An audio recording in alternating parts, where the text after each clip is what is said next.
So for today's video mga lod guys, so another vlog na naman tayo. So ngayon mga lod guys, tayo ay magluluto ng menudo. So ibang klaseng menudo to mga lod guys. Dahil nga ay wala nga akong nabili kahapon ng atay ng baboy. Ang binili ko na lang mga lod guys ay ang balunan ng manok. So yun na lang ang napagplanuhan ko na ihalo sa aking lutuing menudo. So ayan mga lod guys, so sariling version ko na naman ito. So tikman natin kung ano ang lasa na hinalo natin ang balunan ng manok na hinalo natin sa ating menudo. So ayan mga lord guys, nag-start na ako mag-slice ng ihahalo natin sa ating menudo. So ayan mga lord guys, panuorin nyo na lang kung paano ba ako magluto ng menudo.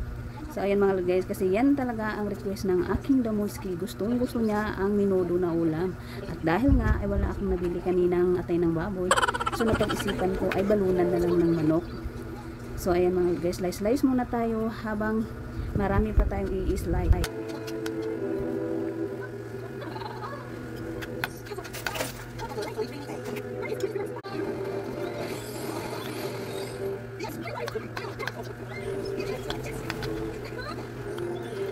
So ayan mga lod guys, mayroon na akong baboy at balunan ng manok. Kasi walang atay, ito na lang ihahalo natin. Slice muna natin manok.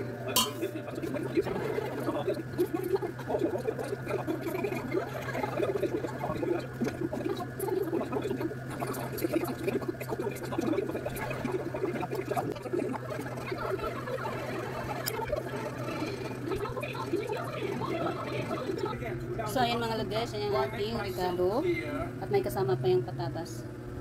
So ayan mga lod guys, mag-start na tayo magluto dahil tapos na tayo sa ating pag-slice ng ating lulutuing mga ricado.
Tomato paste.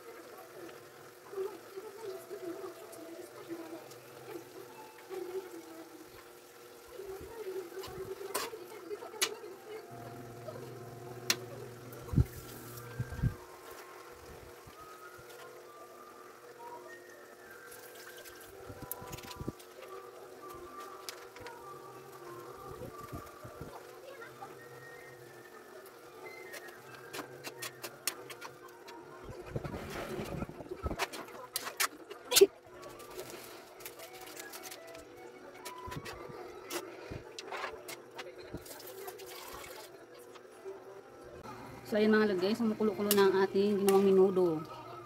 Ayan. Lagyan natin ating carrots.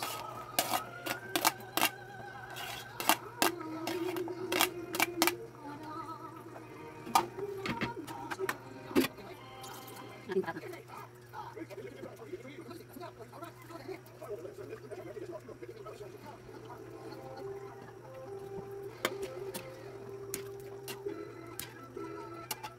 Malaki dito. So mga guys, ayan, kumukulo-kulo na.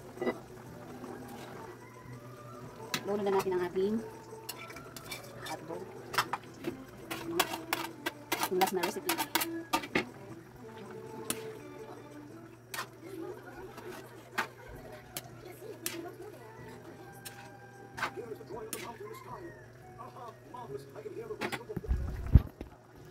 So ayan mga guys, ito na ang ating menudo. Ayan. Ibang klaseng menudo mga lod guys.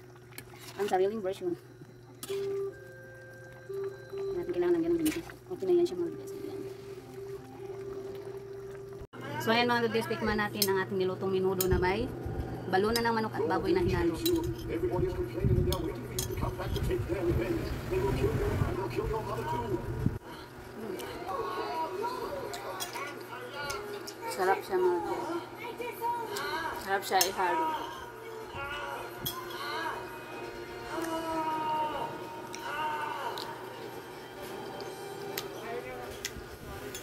This boy loves with his whole heart and is free of greed and hate. I can't harm him. I can't keep him here.